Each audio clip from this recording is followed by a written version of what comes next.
नमो अरियंताणं नमो सिद्धाणं नमो आयर्याणं नमो वज्रायाणं नमो लोहे संवसावणं ऐसो पंच नमुकारो सर्वपावपणासणो मंगलानं दशवेशीं परमं वै मंगलम् मंगलम भगवान वीरो मंगलम गौतम प्रभु मंगलम सुलभद्राद्या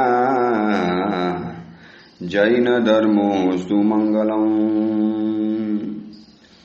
प्रवचनનો વિષય છે એક નારી જો કભી ન હારી। ભગવાન મહાવીરના સમયમાં બનેલી આ સત્ય ઘટના આશરે 1800 વર્ષ પૂર્વે બનેલી આ સત્ય ઘટના છે। 1800 વર્ષ પૂર્વે પૂજ્યપાદ પાદલિપ્ત સુરેશ્વરજી મહાશય દ્વારા રચિત પ્રાકૃત ભાષાની આ શિરમોર કથા ઘણી વખત એમ લાગે કે જિંદગીની મુસાફરી કરવા માટે તો નીકળ્યા છીએ, પરંતુ આ મુસાફરીમાં શું જોઈએ, શું ભાથું જોઈએ, શું પાથેય જોઈએ, શું બળ જોઈએ, શું સમજણ જોઈએ, આનો અનુભવ નથી હોતો। અને અનુભવના અભાવની અંદરમાં ઘણી ઠેસ ખાધી, ઘણી ઠોકરો ખાધી, ઘણી વખત ગબડી પડ્યા, પતનની ખાઈની અંદરમાં ગયા, ભૂલોના ખાડાની અંદરમાં ગબડી પડ્યા। જ્યારે આ કથા આવી કથાના માધ્યમ દ્વારા આપણને ખબર પડે કે જીવનની મુસાફરી તો સૌ કોઈએ કરવી પડે એમ છે। જે દિવસથી માના પેટમાં જન્મ લીધો અને આ ધરતીના રંગમંચ ઉપર જ્યારે આપણે પગ મૂક્યો ત્યારથી માણસને આ જિંદગીનું નાટક તો જીવવું જ પડે છે, કરવું જ પડે છે। હવે નાટક કેવી રીતે કરવાનું, અભિનય કેવી રીતે કરવાનો, અને એવો અવ્વલ કક્ષાનો અભિનય કરી બતાવ્યો છે કે કુદરત પણ તાળી પાડી ઉઠે કે વાહ દોસ્ત, તારું નાટક, તારું જિંદગી જીવવાનો તરીકો, તારી જિંદગી જીવવાની પદ્ધતિ શૈલી અનોખી હતી, અદ્ભુત હતી, દાદ માગી લેવી હતી। અને આ બધું કેવી રીતે શીખી શકાય એ આપણને આવી કથામાંથી જાણવા માટે મળે છે। માટે પાદલિપ્ત સુરેશ્વરજી મહાસાહેબ જેવા મહાપુરુષો આવી કથાઓ બનાવીને ગયા, જેથી આવનારા સમયની અંદરમાં બહુ લોકોને આદર્શ મળે, જિંદગીની મુસાફરી કરવાનું એક માર્ગદર્શન મળે, એક નકશો મળી જાય અને એક પદચિહ્ન મળી જાય। ચલો, એવી આ કથા તરંગવતી સાધ્વી ભગવંતની કથા છે। રાજગૃહી નગરી, સોમા શેઠાણી, ધનપાલ શ્રેષ્ઠીની હવેલી છે અને આ હવેલીના એક ખંડની અંદરમાં સાધ્વીજી ભગવંત તરંગવતી શ્રીજી પોતાની આત્મકથાને આગળ વધારે છે।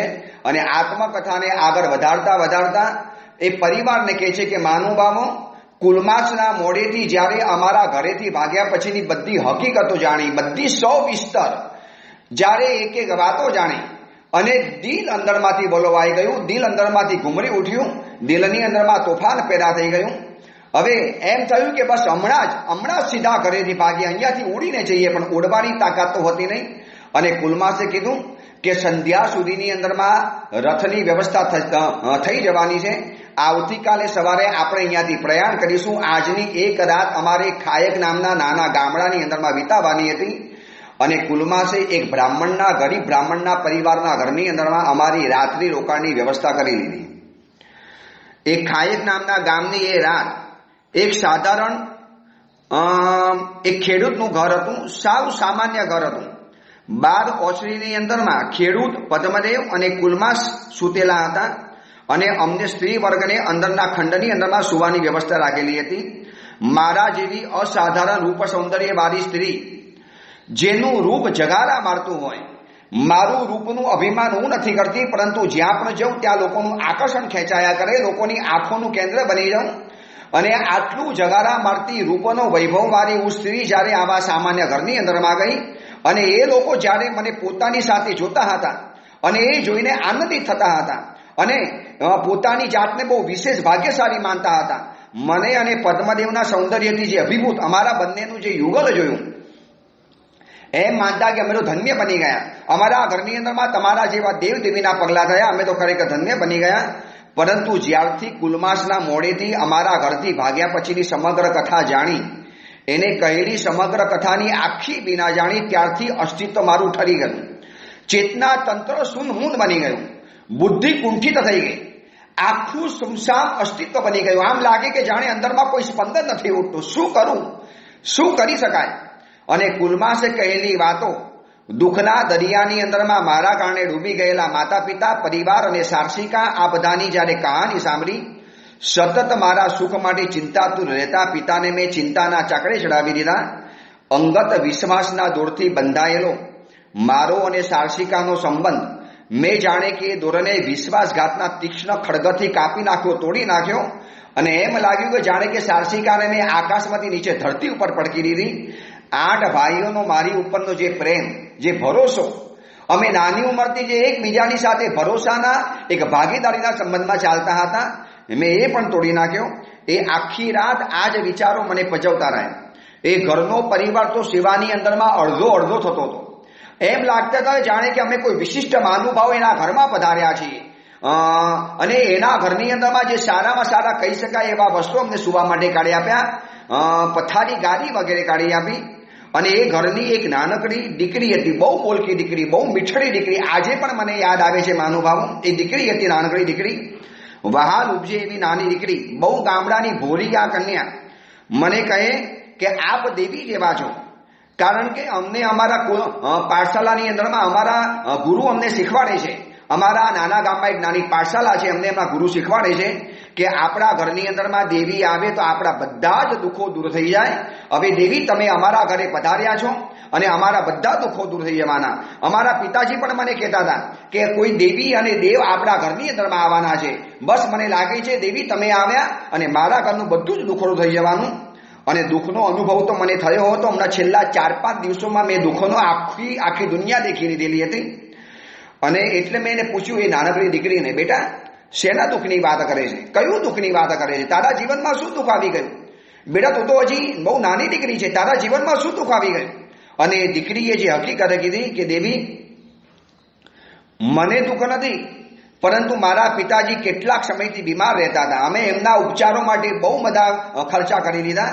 અને જ્યારે અમારા માથા ઉપર કરજો ચડી ગયો, દેવું ચડી ગયું, ત્યાંથી ઉછીના વ્યાજે લીધેલા પૈસા જ્યારે અમારે પાછા ચૂકવવાના વારા આવ્યા અને પૈસા માંગનારા જ્યારે અમારા ઘરની અંદરમાં આવતા જાય, ઘરની અંદરમાં આવીને પિતાજીને ધમકાવતા જાય, અને એ વખતે ન છૂટકે મારા પિતાજીને ખેતર વેચી અને એ બધાને વ્યાજે પૈસા ચૂકી દેવા પડ્યા.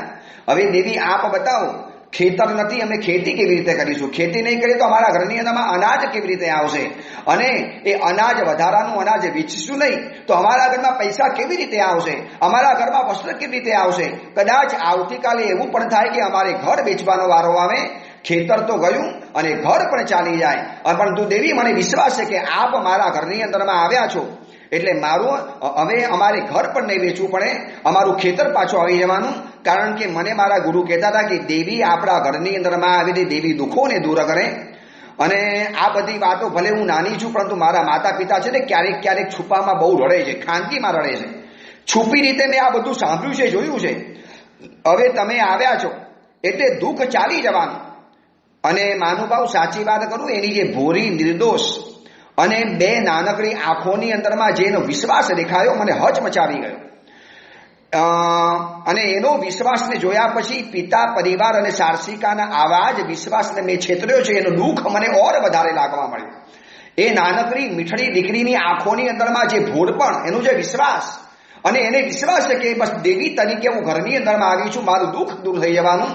એ દીકરીને ખબર નથી કે બેટા તું જે દેવીના કારણે દુઃખો દૂર થવાની વાત કરે છે, દેવી સ્વયં અત્યારે પોતે દુઃખના દરિયાની અંદરમાં પડેલી, સપડાયેલી છે. પરંતુ શું વાત કરું, પરંતુ મને એની જે વાતો સાંભળી, વારંવાર કહ્યા કે દેવી આપ આવ્યા છો, મારા દુઃખો ચાલી જવાના. દેવી આપ આવ્યા છો, દુઃખો ચાલી જવાના. અને હું ગઈ બહાર, પદ્મદેવને બોલાવ્યા ખૂણાની અંદરમાં અને આખી હકીકત કીધી. પદ્મદેવ કે બોલ, શું ઈચ્છા છે? મેં કીધું આ લોકોનો વિશ્વાસ તૂટવો ન જોઈએ. આપણે દેવી તો નથી, પરંતુ આ નાનકડી દીકરીને આવતીકાલે આપણે સવારે અહીંયાથી ચાલી જવાના અને આને ખેતર તો વેચવું પડ્યું, ઘર વેચી નાખવાના, વસ્ત્ર નહીં આવે, આ પરિવાર ક્યાં જશે? નીચે ધરતી ઉપર આપ છે, આ સ્વાર્થી દુનિયાના ચક્કરની અંદરમાં આ લોકો પીસાઈ જવાના. મારી ઈચ્છા છે કે આ લોકોનું બધું જ દેવું ચૂકતે કરી અને એટલા પૈસા આપી દો કે આવતીકાલે આપણા ગયા પછી જિંદગીભર માટે આપણને દેવી તરીકે યાદ કરે. એના વિશ્વાસને તોડવો નથી. આપણે માતા પિતાના વિશ્વાસને તો તોડ્યો, મેં સાર્સિકાના વિશ્વાસને તોડ્યો, હવે આ વિશ્વાસ નથી તોડવો. આપ મને છે ને સહાય કરો. પદ્મદેવ ક્યારે પૂછવાની શું વાત હોય, તારી જે ઈચ્છા મારી ઈચ્છા. કુલમાસને બોલાવ્યો અને પૂછ્યું સુવર્ણ મોર કેટલી છે? બોલો ને કુંવર કેટલી જોઈએ છે? ઘણું લઈને આવ્યો છું. અને કુલમાસ પાસેથી સુવર્ણ મુદ્રાઓ લીધી, પરિવારને ભેગો કર્યો, પરિવારના હાથની અંદરમાં થમાવી દીધી અને કીધું આ સુવર્ણ મુદ્રાઓ રાખો, તમારા જીવનમાં જે પણ દુઃખો આવ્યા છે ઘર સારું બનાવી દેજો, આ નાનકડી દીકરીને સારી રીતે પરણાવજો, ભણાવજો, એને મોટી કરજો અને તમારું વેચાયેલું ખેતરને પાછું લઈ અને પાછી ખેતી કરજો. આખા પરિવારના ચહેરા ઉપર જે આનંદ દેખાઈ ગયો, એની આંખોની અંદરમાં જે અમારા પ્રત્યેનો અભાવ ડોકાઈ ગયો અને આમાં જ અમારી રાત બીતી ગઈ. ઊંઘ આવે ન આવે અને વિચારોને તંદ્રાની અંદરમાં રાત પડી ગઈ, સવાર પડી. પ્રયાણ વખતે રથ રાતના સમયની અંદરમાં આવી ગયો હતો અને સવારના સમયમાં પ્રયાણ વખતે નાનકડી દીકરી મને ભાજી અને ભેટીને કહે કે ખરેખર તમે દેવી છો, દેવી દુઃખ દૂર કરે. આ સાચું પડ્યું. હું આજે સવારે મારા ગુરુની પાસે ગુરુકુલની અંદરમાં જઈને કહીશ એક દેવી મારા ઘરમાં આવ્યા હતા અને બધા જ દુઃખો દૂર કરી દીધા. જો મારા પિતાજી કેટલા ખુશ થાય છે, મારી મમ્મી કેટલી ખુશ થાય છે, મારા માતાજી કેટલા ખુશ થયા. દેવી બસ મારા ઘરે આવતા રહેજો, તમે દેવી તરીકે મારા ઘરની અંદરમાં આવ્યા. મેં મનની અંદરમાં વિચાર્યું કે બેટા આ દેવીએ, તું એમ કહે છે કે આ દેવીએ તારા દુઃખોને દૂર કર્યા, આ જ દેવીએ એના પરિવારને દુઃખી કર્યો છે. એના સુખના સૂરજના આડે એક કાળી વાદળી બનીને બની ગઈ છું. બેટા તું મને એમ કહે છે કે મેં તારું દુઃખ દૂર કર્યું? બેટા હું જ કોકના દુઃખમાં નિમિત્ત બની છું. દીકરીને વાલ કરી, ચૂમી અને અમે પ્રયાણ કર્યું. રથ સુંદર હતો, પાછળ કુલમાસ અશ્વારૂઢ થઈને આવતો હતો અને અમે નગર તરફ પ્રયાણ કર્યું. આ 4-5 દિવસની અંદરમાં જિંદગીનું ચક્ર કેવું ફરી ગયું હતું. હું દિશાઓને તાકતી હતી, દિશાઓને સુનમૂન બનીને જોયા કરતી હતી. બસ રથની અંદરમાં ચૂપચાપ બેઠેલી હતી. ઘડીકમાં ઓલી મીઠી દીકરી યાદ આવે. એ દેવી તરીકે મને માનતી હતી અને દેવી દુઃખને દૂર કરે એનો વિશ્વાસ વધારે દ્રઢ બન્યો. પરંતુ હું જો દેવી હોઉં તો મેં મારા માતા પિતા દુઃખી કેમ કર્યા? મેં આ પદ્મદેવને દુઃખી કેમ કર્યા? મારી પાસે મેં એમને બોલાવી, મેં એમને ભગાડી, મેં એમને દુઃખી કર્યા, સાહસિકાને દુઃખી કરી, માતા પિતાને દુઃખી કર્યા અને મેં મારા ભગવાનનો વિશ્વાસઘાત કર્યો, મેં મારા 8 ભાઈઓને દુઃખી કર્યા. અને આ સમાચાર મારા વિમલમતી ઉપાધ્યાય ભગવાનને જરૂર મળ્યા હશે કે તરંગવતી ઘરમાંથી ભાગી છે, એમને પણ દુઃખી કર્યા. તો દેવી દુઃખને દૂર કરે. હું દેવી નથી, હું કદાચ દાનવી છું. મેં છે ને મારા જીવન બધાને દુઃખોને દૂર કર્યા છે. અને પદ્મદેવ કદાચ આ મારા સુનમૂન અવસ્થાને જોતા રહેતા હશે અને પદ્મદેવે બહુ મૃદુતાથી, બહુ એકદમ પ્રેમથી મારો હાથ પ્રસવાર્યો. એમના સ્પર્શની અંદરમાં કોણ જાણે એક અજબ જાદુ હતો. જ્યારે એનો હાથ મારા હાથ ઉપર આવે અને મારી ગયેલી આશા, ગયેલો વિશ્વાસ અને સાવ આમ હતાશાના ખાઈમાં પડેલી વરી પાછી હું ઉપર આવતી હતી. એમનો અજબ ઉષ્મા ભર્યો સ્પર્શ મળ્યો અને બહુ પ્રેમથી કીધું કે પ્રિય, આટલી જાતને અપરાધી નહીં માની લે. શું કામ સ્વયંને આટલી બધી પીડા આપે? શું કામ તું તારી જાતને આટલી બધી રીબાવે છે? આ વિશ્વના રંગમંચ ઉપર આપણે એક પાત્ર અને કલાકાર છીએ. આ કુદરતે જેવી આપણા માટે સ્ક્રિપ્ટ તૈયાર કરી છે, આપણા માટે જેવું પાત્ર લેખન કર્યું છે એ પ્રમાણે આપણે અભિનય કરવો જ પડે છે. પ્રિય આમાં છે તું આટલી જાતને દુઃખી નહીં માની લે. આપણે કોકને દુઃખી કરવા માંગતા નથી, પરંતુ છે ને કેટલાક વિધિના નીતિ નિયમો, કુદરતની કેટલીક વ્યવસ્થાઓ એવી હોય છે કે માણસ એમાં પામર બની જાય છે. આપણને આપણો અપરાધ અને ગુનો સમજાઈ ગયો એ જ મોટી વાત છે. ઘરે આપણે પહોંચીને પ્રાયશ્ચિત કરી લઈશું. આપણે માતા પિતાને રડીને કહી દઈશું અને માતા પિતા જે પણ આપણને પ્રાયશ્ચિત આપશે, જે દંડ આપશે એને આપણે સ્વીકારી લઈશું. આથી વધુ આપણે શું કરી શકવાના હતા? આપણા સુખ માટે સતત ચિંતિત આપણા માતા પિતાને શું તું આટલી દુઃખી હશે એ ગમશે? ઠીક છે, ચલ તે તારા માતા પિતા દુઃખી કર્યા, સાહસિકા દુઃખી કર, ચલ એક વખત વાત મેં માની લીધી. પરંતુ તારો આવો ચહેરો, તારી આવી સુનમૂન અવસ્થા, તારા ચહેરા ઉપર ઉડી ગયેલું હાસ્ય તો તારા માતા પિતાને ગમશે? આપણે આવતીકાલે સવારે જ્યારે તારા નગરમાં પહોંચીશું, માતા પિતાને તારો હસતો ચહેરો જોવો ગમશે? આટલી બધી ઉદાસીન બની જાય, જાતને આટલી બધી અપરાધી નહીં માની લે. અને પ્રિય, ઘણીવાર એવું બને છે કે જીવન આપણું પોતાનું હોય છે, પરંતુ એના નિર્ણયો નિયત અને નિશ્ચિત કરી દેતી હોય છે. બહુ ધ્યાનથી સાંભળજે પ્રિયા મારી વાત. આ નિયતિ તત્વ એવું છે કે આ નિયતિ ઘણીવાર આપણા જીવનના નિર્ણયો ઘણીવાર નિયતિ લઈ લે છે. આપણે પૂછવા પણ નથી આવતી કે તમને આ ગમશે, તમને આ પસંદ પડશે. આપણો ગમો અણગમો, આપણી પસંદગી ન પસંદગી, આપણી સંમતિ કે અસંમતિ, એની કોઈ પરવા નથી કરતી. નિયતિની આ વિરાટ સત્તાની સામે માનવ માત્ર પામર છે. હું તને એવા કેટલાય કિસ્સા બતાવી શકું છું કે જેની અંદરમાં માણસ એવું કરવા ઈચ્છતો નહોતો, પરંતુ એને વગર પૂછે આપણી જિંદગીની અંદરમાં નિયતિની દખલ અંદાજી એટલી થાય છે કે આપણને વગર પૂછે અમુક નિર્ણયો નિયતિ જાતે નિર્ધાર કરી દે છે, જાતે નિર્ધારિત કરી દે, જાતે નક્કી કરી નાખે. આપણે તો ખાલી એના આદેશને સ્વીકાર કરવો પડે છે, માન્ય રાખવો પડે છે, કંઈ આપણું નથી ચાલતું. અને એક વાત સમજી રાખજે, નિયતિ એટલે શું કહેવાય? તને કદાચ એમ સવાલ થાય તો જો અને તો વચ્ચે જે અંતર પડી જાય છે એને જ નિયતિ કહેવાય છે. अगर ऐसा होता था तो ऐसा नहीं होता था. बस आ जो અને તો यदि ऐसा होता था, अगर ऐसा हो जाता था, નથી આપણા હાથની અંદરમાં, અને આપણે ઈચ્છીએ છીએ કે આપણા લગ્ન સારી રીતે થઈ ગયા હોત તો, બહુ સહજ રીતે માતા પિતા માની ગયા હોત તો, તારા પિતાજીએ મારા પિતાને સીધી રીતે હા પાડી દીધી હોત તો, અથવા તો આપણે પલ્લીની અંદરમાં ન ગયા હોત તો, અથવા તો આપણે સીધા કાકંદી પહોંચી ગયા હોત તો, તારી ફોઈએ તારા પિતાજીને વાત કરી દીધી હોત તો નથી ચાલતું. પ્રિય, તને બધું તને સાચી વાત કરું, જો અને તો વચ્ચે જે અંતર પડી જાય છે આ જ નિયતિ કહેવાય છે. અને આ જ નિયતિ આપણી સંમતિ, ગમા અણગમાની, પસંદગી નાપસંદગીની ક્યારેય પણ પરવા નથી કરતી. રાવણને સીતાને ઉઠાવી લાવવાનો નિર્ણય કોને કર્યો? આ નિયતિએ કરાવડાયો. અરે રાવણ વિદ્વાન હતો, બહુ સમજદાર હતો, રાવણ પાપી નતો, બહુ વિદ્વાન ગણાતો હતો. એ સમયની અંદરમાં રાવણની પાસે સર્વશ્રેષ્ઠ જ્ઞાન હતું, સર્વશ્રેષ્ઠ કલાઓમાં કુશળ હતો, વિશારદ હતો. રાવણની જીવનમાં ઘણા સારા કાર્યો પણ કરેલા છે. અને આપણે જ કહીએ છીએ કે આપણી આવતી 24ની અંદરમાં રાવણ જેવો તીર્થંકર બનવાના છે. રાવણ તીર્થંકર બનવાના, અરિયત પરમાત્મા બનવાના, વિતરાગ બનવાના છે, સર્વજ્ઞ બનવાના છે, 3 જગતના નાથ બનવાના છે. એ રાવણના હાથે સીતાનું અપહરણ કરાવડાયું. કોને કરાવડાયું? આ નિયતિએ. યુધિષ્ઠિર જેવો ધર્માત્મા, યુધિષ્ઠિર જેવા સત્યવાદી, યુધિષ્ઠિર જેનો રથ જમીનથી 4 આંગળ ઉપર ચાલતો હતો, આવા યુધિષ્ઠિરને જુગાર રમાડવાનો નિર્ણય કોને કર્યો? આ નિયતિએ કર્યો છે.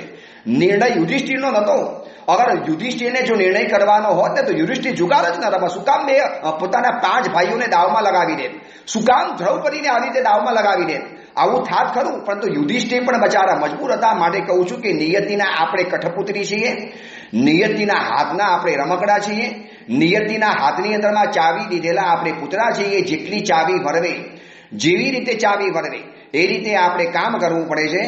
હજી આગળ કહું, નલ રાજા જેવો રાજા હતો, દમયંતીનો પતિ નલ રાજા. આ બધી કથાઓ આપણે સાંભળી છે. આ નલ રાજાને પણ જુગાર રમવાનો મનની અંદર વિચાર કોણે લાવ્યો? આ નિયતિ કરાવડાયો. નિયતિએ કીધું ચલો જુગાર રમો અને હારી જાઓ જંગલની અંદરમાં, રાજપાડ ઘુમાવી નાખો, સર્વસ્વ ખતમ કરી નાખો. દ્રૌપદી જેવી મહાસતીના ભર સભાની અંદરમાં 100 ભાઈઓના સામે, પોતાના પતિઓની સામે, અને ભીષ્મ પિતામહ જેવા મહાબ્રહ્મચારી અને મહાબલિષ્ઠ, કર્ણ જેવા દાનવીર, કૃપાચાર્ય અને દ્રોણાચાર્ય જેવા બ્રાહ્મણ ગુરુઓની સામે દ્રૌપદીનું વસ્ત્રહરણ થવાનો જે નિર્ણય દુર્યોધને કર્યો, આ કોને કરાવડાયો? નિયતિએ કરાવડાયો. નિયતિ ચાતીથી કરો. તમારા જીવનમાં સત્યાનાશ મારે વરાવો છે. અને આ હાકાર મચી ગયો તો કુરુ સભાની અંદરમાં દ્રૌપદીનું વસ્ત્રહરણ થાય. અને રાજવી પરિવારની ખાનદાન રાણી કહેવાય. અરે સામાન્ય રસ્તા ઉપર રખડતી કોઈ સ્ત્રીનું વસ્ત્રહરણ થાય, સમજી શકાય છે. એના પતિઓની સામે મહાબલિષ્ઠ પતિ છે, તો પણ આવું થયું. બસ આ નિયતિ છે. કર્ણ જેવા દાનવીરનો અન્યાયના પક્ષની અંદરમાં રહીને યુદ્ધ લડવાનો નિર્ણય કોને કરાવડાયો? કર્ણ પાસે. આ નિયતિએ કરાવડાયો. રામ જેવા મર્યાદા પુરુષોત્તમને સીતાનો ત્યાગ કોને કરાવડાયો? આ નિયતિએ કરાવડાયો. તરંગવતી, તું નિયતિ તત્વને એકવાર સમજી લે.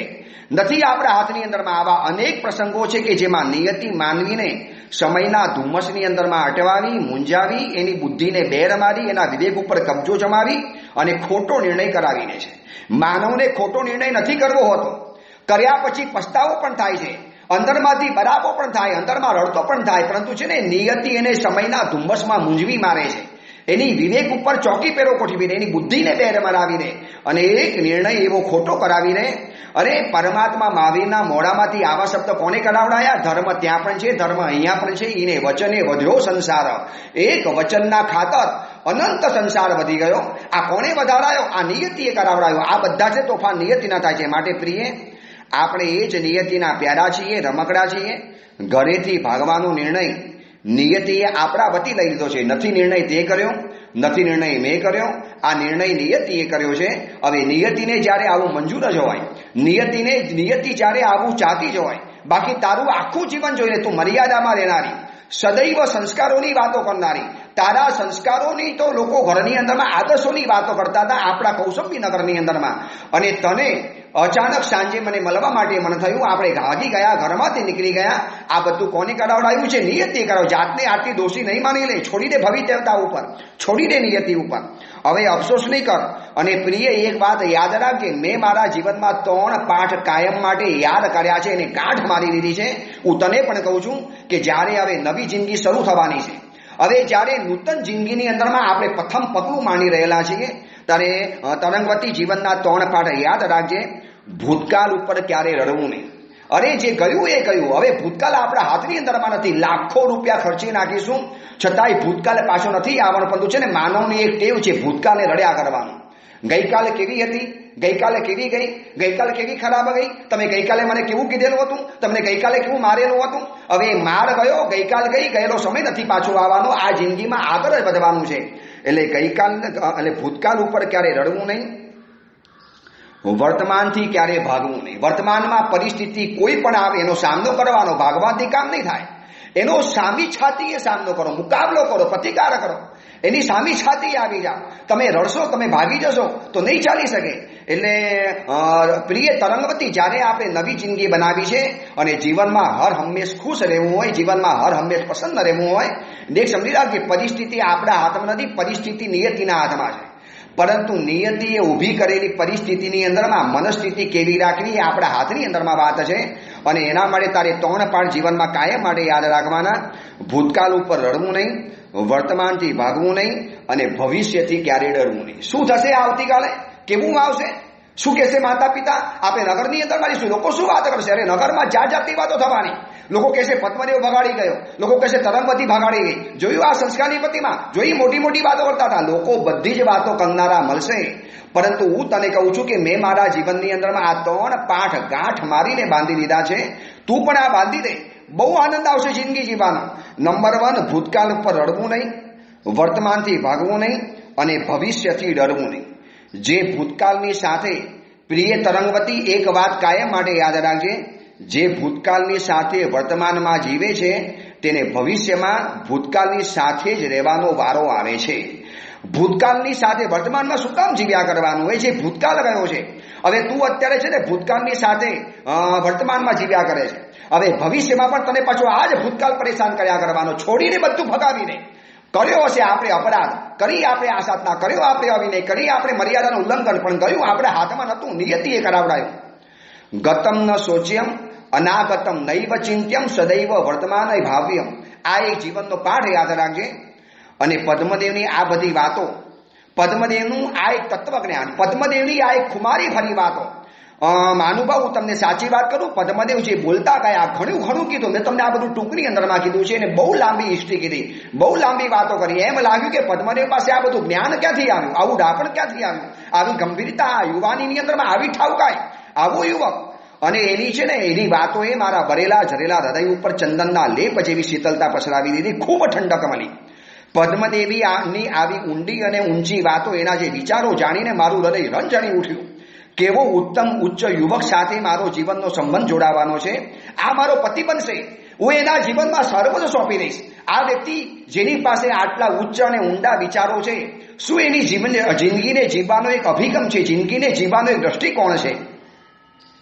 એના વિચારો પ્રત્યે મને માન થયું. એનો સંયમ, એની મર્યાદા, એની ધીરતા, એની સુરવીરતા, એની પરિસ્થિતિને જોવાનો એક અભિગમ, અને એની સાથે આ એની જે છે ને ફિલસૂફી ભરી જે વાતો મને એટલી બધી ગમી, મને એટલો બધો હૃદયની અંદર રોમાંચ થયો અને ખરેખર દિલ મારું હરવું ફૂલ બની ગયું. અને સામે હસી પડી, બસ મને હસતી જોઈ. અને તરંગ અને પદ્મદેવ પણ ખુશખુશાલ થઈ ગયો. અને પદ્મદેવ કે બસ આવું જ હાસ્ય સદૈવ હું તારા ચહેરા ઉપર જોવા માટે માંગુ છું. હું બેઠો છું ને, તું કોઈ ચિંતા નહીં કર. જે થયું એ થયું, બધા જ અપરાધો મારી ઉપર લઈ લઈશ, તારી ઉપર એક પણ આંચ નહીં આવવાનો. રથ પૂરપાટ દોડતો ગયો. વૃક્ષો, જંગલો, પંખીઓ, નાના ગામો, વચમાં આવતા મુસાફરોને જોતા ગયા. પદ્મદેવની અવનવી વાતો સાંભળતી ગઈ. એની દરિયાની મુસાફરીની વાતો સાંભળી, નાની ઉંમરની વાતો સાંભળી, માતા પિતાઓની વાતો સાંભળી, પરિવારની વાતો સાંભળી, ક્યારેક આવી ઊંચી અને ઊંડી વાતો સાંભળી. અને ત્યાં આગળ એક નાનકડું ગામ આવ્યું, સાવ નાનકડું, ખોબા જેવું સાવ નાનકડું ગામ. અને ગામ બહાર રસ્તા ઉપર એક મોટું ઘેઘુર વડ હતું. એટલું મોટું ઘેઘુર વડ, એટલું મોટો વિશાળ પરિસરમાં, વિસ્તારની અંદરમાં ફેલાયેલો વડ હતો. દૂરથી જોતાની સાથે લાગ્યું, અરે આ કોઈ વિશિષ્ટ વડ લાગે છે. અને મેં પદ્મદેવને કીધું કે આ વડ જુઓ, બહુ વિશિષ્ટ વડ છે, આકર્ષક વડ છે. આવું વડ છે ને જીવનમાં બહુ ઓછું જોવા માટે મળે. જો કેટલા પરિસરમાં વડ ફેલાયેલું છે. કંઈક અલગ જ વડ હતું. અને જેવા અમારો રથ ત્યાં નજીકની અંદરમાં પહોંચ્યો તો અનેક સ્ત્રી પુરુષો એ વડની પ્રદક્ષિણા દેતા હતા, એની પૂજા કરતા હતા, એને વંદન કરતા હતા. એની આગળ અનેક પ્રકારના દીવાઓની રોશની કરેલી હતી. સેંકડો દીવડાઓ ત્યાં આગળ પકટાવેલા હતા અને એની માટીનું લોકો તિલક કરતા હતા. મને કંઈક અજીબ લાગ્યું. મેં રથને અટકાવડાયો. પદ્મોદયને કીધું કે આ રથ રોકો, મારે જાણવું છે આ શું છે આ વડ. આ વડની લોકો આટલી બધી પૂજા કેમ કરે છે? હા, વડની પ્રદક્ષિણા કરે વાત બરોબર છે, પણ એની આટલી બધી પૂજા ભગવાનની જેમ પૂજા કરે છે. અને અમે નીચે ઉતર્યા અને એક વ્યક્તિને પૂછ્યું કે શું છે આ વડ શું છે, આ કયું ગામ છે? અને એમને કીધું કે આ ગામનું નામ છે વીરવાસો ગામ છે, વીરવાસો. અને આ વડ છે વીરવડ. અને પછી એને જે વાત કરી અને જાણ્યા પછી હૃદયની અંદરમાં રોમે રોમે દીવા પેદા થઈ ગયા. એ નગરના રહેવાસી મહાનુભાવે કીધું કે આપ કોઈ બહારથી આવ્યા દેખાવો છો, આપ કોઈ વિશિષ્ટ વ્યક્તિ લાગો છો, આપ કોઈ મહાનુભાવ લાગો છો, શ્રીમંત કુટુંબના લાગો છો, આપને ખબર નથી પ્રથમવાર આવ્યા હશો. અરે આ તો અમારા ગામના ભગવાન છે, આ તો અમે છે ભગવાનની જેમ પૂજીએ છીએ અને આજે તો અમારી એની વિશિષ્ટ પૂજા કરીએ છીએ. કારણ કે દેવાધિદેવ પરમાત્મા મહાવીર સાધના કાળની અંદરમાં આ વડ નીચે 15 દિવસ કાવસક ધ્યાને ઉભેલા હતા. પ્રભુના પગલા ઉપર પ્રભુ 15 દિવસ જ્યાં ઉભા હતા, દિન રાત પરમાત્મા ઉભા રહ્યા, નથી હલ્યા, નથી ચાલ્યા. અમારું આખું ગામ રોજ જોયા કરતું હતું. અમારા પૂર્વજો કહેતા હતા, અમે તો જોયું નથી, પરંતુ અમારા બાપ દાદાઓ જે ગામની અંદરમાં કહેતા હતા કે અહીંયા એક બહુ મોટા સંત આવ્યા હતા જે ભગવાન મહાવીર કરાતા હતા, ક્ષત્રિય કુંડના હતા, રાજકુંવર હતા, સિદ્ધાર્થ રાજાના પુત્ર હતા, તિસલા રાણીના નંદન હતા, યશોદાના પતિ હતા, નંદીવર્ધનના ભાઈ હતા અને 3 જગતના નાન હતા, દેવાધિદેવ હતા, પરમ પિતા હતા. અને એવા પરમાત્મા આ વૃક્ષ નીચે 15 દિવસ ધ્યાન અવસ્થામાં રહ્યા હતા, અહીંયા સાધના કરેલી હતી. અને અમારા ગામે એ જ્યારે દિવાળી અહીંયાથી ચાલી ગયા અને અમારા ગામે એમને યાદગીરી રૂપે એમના પગલાને સાચવી અને ઉપર નાનકડી દેવકુલિકા બનાવી છે. અને અમારું ગામ ત્યારથી વીરવાસો, વીર પ્રભુ એક વાસ, એક રાતનો વાસો અહીંયા રહેલા હતા. એક રાતનો વાસ અહીંયા કર્યો, માટે અમારું ગામ વીરવાસો ગણાય છે. અને આ વીરવડ છે, પ્રભુવીર સાધના અવસ્થાની અંદરમાં અહીંયા રહેલા હતા. અને આજે તમને ખબર નથી, આજે ભગવાનનો નિર્વાણ દિવસ છે, આજે આસોબદ અમાસનો દિવસ છે, દીપાવલી પર્વ છે. અને આજે અમે એની વિશિષ્ટ પૂજા કરીએ છીએ. દર દીપાવલીના દિવસે આખું ગામ અહીંયા આવે, અમે દીવાની રોશનીની ઝગમગાટ કરીએ, અમે આખી રાત અહીંયા ભગવાનની સામે બેસીએ, અમે ભગવાન મહાવીરના ગુણગાન ગાઈએ, અમને જેવું આવડે એવી ભગવાનની સ્તવના કરીએ. અને આ પરમાત્માના પ્રભાવથી અમારા ગામની અંદરમાં ક્યારેય રોગો નથી આવતા, ઉપદ્રવ નથી આવતા. ગામ અમારું સુખી છે, ભલે નાનું ગામ છે. અને હું અને પદ્મદેવ આશ્ચર્યચકિત બની ગયા. અરે આજે નિર્વાણ કલ્યાણનો દિવસ આવી ગયો, આજે આસોબદ અમાસનો દિવસ આવી ગયો. ત્યારે ખબર પડી કે આસોબદ સાતમ આઠમના અમે ભાગેલા હતા, બરોબર છે. આટલા દિવસોની અંદરમાં રજળ પાટની અંદરમાં અમને કાંઈ પણ ખબર ન પડી કયા દિવસો ગયા. હું અને પદ્મદેવ વડના દર્શનથી ગદગદ બની ગયા, હૈયું ભાવ વિભોર બની ગયું, આંખોની અંદરમાં પાણી છલકાઈ ઉઠ્યા. ઓ પરમાત્મા, આજે આસોબદ અમાસના દિવસે અમને આપના દર્શન થયા. પ્રભુ, આપે દર્શન આપ્યા. આપને તો ભગવાન અમે જીવનમાં જોયા નથી, બહુ થોડુંક અંતર પડી ગયું. અને આજે પ્રભુનો નિર્વાણ દિવસ છે. પ્રભુને પ્રાર્થના કરી કે પ્રભુ, આપના શાસનમાં જન્મ મળ્યો એ તો મારું નસીબ છે, આપની હયાતી કાળમાં જન્મ ન મળ્યો એ અમારું કમ નસીબ છે. પરંતુ પ્રભુ, સમયનું થોડું છેટું પડી ગયું, નહીં તો પરમાત્મા આપના સાક્ષાત દર્શન થાત. પ્રભુ, આપ સાક્ષાત જોવા માટે મળત. મને મારા વિમલવતી ઉપાધ્યાય ભગવંતે આપનું જીવન બતાવ્યું છે, 12.5 વર્ષની ઘોર સાધના. પરમાત્માએ જગતના જીવ માત્ર ઉપર કરુણા વરસાવી, કોઈને કરુણાના કુંડારામાંથી બાકાત નથી રાખ્યા. હે પરમાત્મા, આપને નમસ્કાર હોજો. અને પછી અમે વડની સ્તુતિ કરી. હે વડ, તને ધન્ય છે, તને પ્રભુની સાધનાના સાક્ષી બનવાનો એક મોકો મળ્યો, તું ધન્ય ભાગી છે. પ્રભુની સાધનાની મસ્તીના સમંદરના અમી છાટના તે ઝીલ્યા. તે પરમાત્માની સાધનાની જે મસ્તી જે જોઈ હશે, મસ્તી તો અમે ખાલી વાંચી છે, તે મસ્તી જોઈએ છે. તારે એક એક પાંદડાની આંખો ફૂટી નીકળી અને એ વડ તે દરેક પર્ણની આંખો દ્વારા ભગવાનની મસ્તીની અમી છાટનાને તે ઝીલ્યા હશે. 15 દિવસ તમે પ્રભુને છાંયડો આપ્યો. શું તમારું સદભાગ્ય છે? જગતના જીવ માત્રને છાંયડો દેનારા ભગવાનને તે છાંયડો આપ્યો. વિશ્વ આખું જેના શરણ કમલની અંદરમાં વિસામો લે છે, એવા પ્રભુને તમે વિસામો આપ્યો. હે વડ, ખરેખર આપ ધન્ય છો. આપને અમારા નમસ્કાર છે. અમે વડને નમસ્કાર કરતા જઈએ, અમે પણ વડને પ્રદક્ષિણા આપતા ગયા, અમે પણ વડની સ્તુતિની સ્તવના કરતા ગયા. અને ગામ આખું અમને જોવા માટે ભેગું થઈ ગયું. માનુભાવ, આપ કોણ છો? ક્યાંથી પધાર્યા છો? અમારો રથ જોયો, મારું દેદીપ્યમાન સ્વરૂપ જોયું, પદ્મદેવનું સૌષ્ઠવ જોયું, સુંદર મજાના કપડાં જોયા, અમારું શરીરના રૂપ રંગ અને મારા વિશેષ કરીને અદ્ભુત અપ્સરા જેવા રૂપથી ગામવાળા ચોંકી ગયા અને ગામવાળાએ પૂછપરછ શરૂ કરી, આપ કોણ છો, ક્યાંથી પધાર્યા છો? અને હવે આગળ ઉપર શું થાય છે, આ વીરવાસો ગામની અંદરમાં વીરબળ સમક્ષ ગામવાળાની સામે તરંગવતી અને પદ્મદેવ શું એક અદ્ભુત કાર્ય કરી બતાવે છે. આ ગામને જિંદગીભર માટે યાદ રહે એવું શું કાર્ય કરી બતાવે છે એની વાત આપણે આવતીકાલે કરીશું. પ્રવચનની ધારાની અંદરમાં આપણે આવતીકાલે આગળ વધીશું. સમય થઈ ગયો છે, સમયનું વેણ અહીંયા અટકાવવું પડશે. તરંગવતી સાધ્વીજી ભગવંતુ પોતાની આત્મકથા ગંગાના પ્રવાહની જેમ આગળ વધારે છે અને વીરવડ વીરવાસો ગામ અને પરમાત્મા મહાવીર જ્યાં છદ્મસ્ત અવસ્થાની અંદર 15 દિવસ રોકાયા હતા એ વડના દર્શન પદ્મદેવ અને તરંગવતી કરી રહેલા છે. ગામવાળા એમને જોઈને અભિભૂત થયેલા છે. હવે ગામની અંદરમાં શું એક ઘટના બને છે એની વાત આપણે આવતીકાલે કરીશું. એ જ મંગલ કામના મંગલ ભાવના જીનાગના વિરુદ્ધ કાંઈ પણ બોલાયો તો મિચ્છામી લોકો